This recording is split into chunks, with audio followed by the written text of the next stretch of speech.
Vláda Roberta Fica dá všetkým seniorom 300 eur navyše k vianočnému príspevku.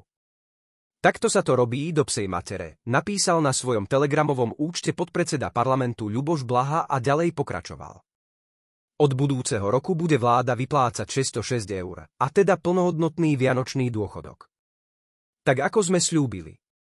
Tento rok prezidentka Čaputová odkladala spolu s Matovičom a Sulíkom voľby až na jeseň, čiže nebolo technicky možné vyplatiť na konci roka plnohodnotné vianočné dôchodky. Ale vďaka ministrovi financií Lacovi Kamenickému sa našli zdroje na to, aby sme už tento rok vyplatili 350 až 600 eur. Tlieskam. Kým opozícia vrieska a rieši výzdoby kancelárií, my pomáhame tým, ktorí to potrebujú najviac. A kým mladí študentíci žurnalistiky z Bratislavy obhajujú oligarchov a ich mediálnej firmy, my bojujeme za bežných ľudí. Včera bolo nádherné sledovať, ako sa protestujúca mládež v počte 13 kusov predviedla. Keď za nimi prišli naši predstavitelia úradu vlády, aby im vysvetlili, čo páchajú oligarchické médiá ako denník N či Markíza, tak sa s nimi neoliberálni aktivisti odmietli baviť.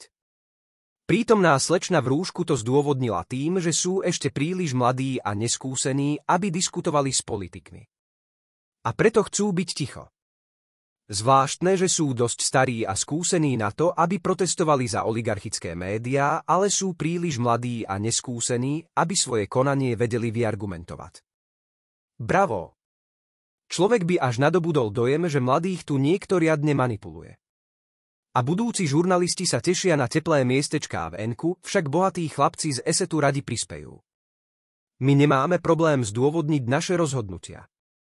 S N-kom, Aktualitami, Smečkom a Markízou sa nebudeme baviť. Sú to oligarchické a nepriateľské médiá, slniečkarskí talibanci, odpad žurnalistiky.